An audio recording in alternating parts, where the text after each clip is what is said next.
Hey everyone, I'm Teela with Deep English. Thank you for joining me for another lesson in uncovering the hidden meanings of some common English words. When we learn the hidden meanings of common English words, we gain a greater understanding of what we're actually saying when we speak English. Not only that, but when we learn a word's hidden meaning, we also look at the word's story. And any time that we can bring story into what we're learning, it helps us to more easily memorize what we're learning. And it also helps us to understand what we're learning because the brain loves story. So let's take a look at 5 common English words and their hidden meaning, including their story. All right, let's get started. Word number 1 is crisis. Crisis. So a crisis is a difficult or dangerous time. We might use the word crisis in a sentence like, the malaria outbreak caused a health crisis across the entire country. Or in a sentence like, the tsunami threw the small town into a crisis.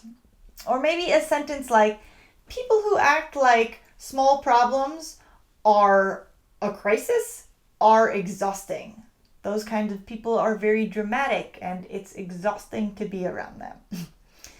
Okay, so crisis. So now let's look at the hidden meaning of the word crisis. The word crisis comes from the Greek word crisis, but it's spelled with a K instead of a C. The word crisis originally referred to a turning point in a disease. And so it was referring to a point where when a person had a disease, they were either going to get better or they were either going to get much worse. And so crisis was just referring to this turning point. I think that this is so interesting because nowadays, when we think of a crisis, we automatically think of something terrible. But really, a crisis is an opportunity because things might get much worse, but they could also get much better. So the next time that you find yourself in a place that feels like you're having a crisis, remember that originally a crisis was just a turning point. Sure, things could get much worse, but they could also get much better. So don't lose hope. All right, let's move on to our second word. Our word is sense. Sense. So the word sense refers to a feeling or a knowing. It also refers to our 5 senses like hearing, seeing, taste, smell, feeling. I think I got them all. So sense. We might use the word sense in a sentence like, she sensed that there was danger nearby. She didn't know why, but the hair on her neck stood up. Or some people say that we have a 6th sense and that humans can actually see into the future if they just tune in. Or we could use the word sense in a sentence like, it doesn't make sense to buy food at the grocery store if I could just pick vegetables out of my garden. So sense, the word sense. Now let's take a look at the story behind this word. So the word sense originally came from Proto-Indo-European scent. And it was thought to refer to just simply finding one's way. I really like this one because so often human beings use their brain to figure things out. And so we're constantly thinking about what is the right thing to do and planning with the head. But we forget about the rest of our senses. So if we could tune in to what our body is feeling or maybe even what we're smelling or the rest of our senses, we might be able to find our way. Maybe towards something that feels good to all of who we are instead of just something that makes sense to the mind. So to sense, to find your way. All right, let's look at our third word.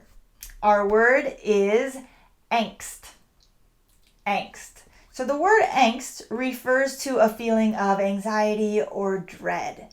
We might use the word angst in a sentence like, teenagers are said to experience more angst than any other population because they are trying to figure life out. So angst. I know in my own life, when I first started writing, I felt a sense of angst anytime someone read what I wrote out loud. It was so scary. It made me feel anxiety. Okay, so now let's look at the hidden meaning of the word angst. The word angst comes from a Proto-Indo-European root, which is simply ong. So similar to the word angst, it's ong. And ong simply meant tight or painful. So think about that. Tight or painful. So that's exactly how we feel when we are experiencing angst or anxiety, this feeling of tight or painful. So it's so interesting that originally the word angst was referring to the feeling that we had when we were in a place where we were feeling nervous. So feeling tight or painfulness, feeling that angst. So the next time that you're feeling nervous or feeling anxiety or angst, tune into your body.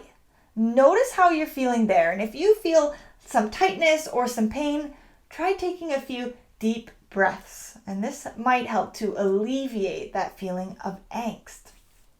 All right, let's move on to our fourth word. Our fourth word is the word genuine. Genuine. So the word genuine means real or authentic. We might use the word genuine in a sentence like, most people would love a pair of genuine leather boots, but not me.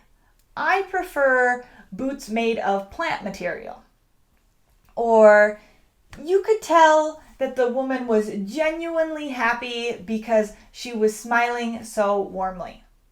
Or a sentence like, I genuinely did not care what we did for my birthday, but my family insisted that I make a choice. Now let's take a look at the origin of this word. It's thought that this word came from the Latin word genu. Genu meant knee. In Sanskrit, the word for knee is janu. So again, very similar. So what does a knee have to do with genuine, with being real or authentic?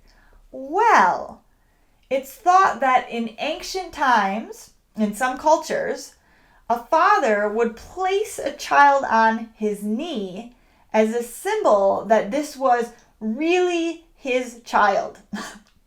So isn't that interesting? So this was kind of like saying, yes, I am the father of this child. And he would place it on his knee. So that genuine, referring to the knee. I know that I have memories of my dad putting me on his knee, but I also have memories of many other people putting me on their knee. So it's interesting to see how things have changed over time. That one's kind of a funny one. All right, so let's move on to our fifth and final word. Our word is manifest. Manifest. So today, this word is often used as a way to describe creating your reality or to bring something into reality. Maybe like manifesting a new car, for example. A lot of people in the New Age communities even do meditations to manifest maybe a new house or manifest a new love. So manifesting has come to mean something like creating your reality. But if we take a look at the deeper meaning of the word manifest, we find that manifest comes from the Latin word manifestus, which originally just meant to make obvious or to make clear. So originally, to manifest something had nothing to do with creating something. It had everything to do with revealing what was already there. I really like this one because I think the next time you're wanting to manifest something new, like let's say you want to manifest a new house, think about what is already there that feels like home. So maybe your family. Maybe get more clear on what feels like home. And in this way, we can also manifest things more easily because we are just focusing more on things that are already there and appreciating them more. I think this is a great spin on the word manifest. All right, so that does it for today's lesson.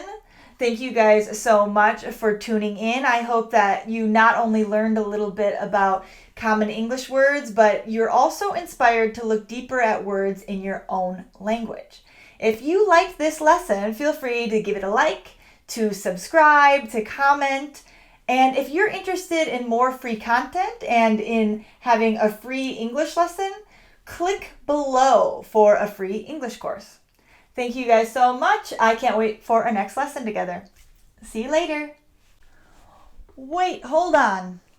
Before you go, I want to remind you to practice below in the comments. I read all of the comments and I would love to see you guys practicing a few new words that you learned today in a comment below.